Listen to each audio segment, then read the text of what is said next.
दिघी येथे एटीएम मध्ये पैसे काढण्यासाठी गेलेल्या 30 वर्षीय युवकाचा विद्युत झटका लागून अंत झाल्याची दुर्दैवी घटना घडली आहे। या युवकाचं नाव भावेश नरेंद्र पोवळे, राहणार कुडगाव, श्रीवर्धन असं आहे। मिळालेल्या प्राथमिक माहितीनुसार दुसऱ्या दिवशी रक्षाबंधन सण असल्याने भावेश दिनांक 8 ऑगस्ट रोजी सायंकाळी 6:45 ते 7 वाजण्याच्या दरम्यान पैसे काढण्यासाठी दिघी येथे बँक ऑफ महाराष्ट्रच्या एटीएम मध्ये गेला होता।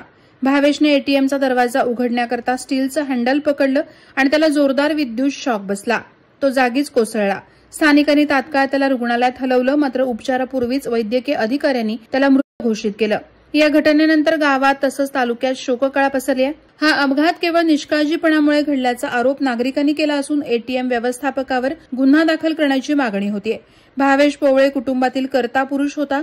त्याच्या अचानक जाण्याने आई आणि भावाचा आधार हरपलाय, त्यामुळे मदतीची मागणी केली जाते। याबाबत अधिक तपास पोलीस उपनिरीक्षक शेख करत आहेत। वादळवारा लाईव्हसाठी निकेश कोकचा, म्हसळा। नवी मुंबई व रायगड जिल्ह्यातील ताज्या बातम्या आणि घडामोडींसाठी सबस्क्राईब करा वादळवारा लाईव्ह चॅनल आणि दाबा बेल आयकॉन।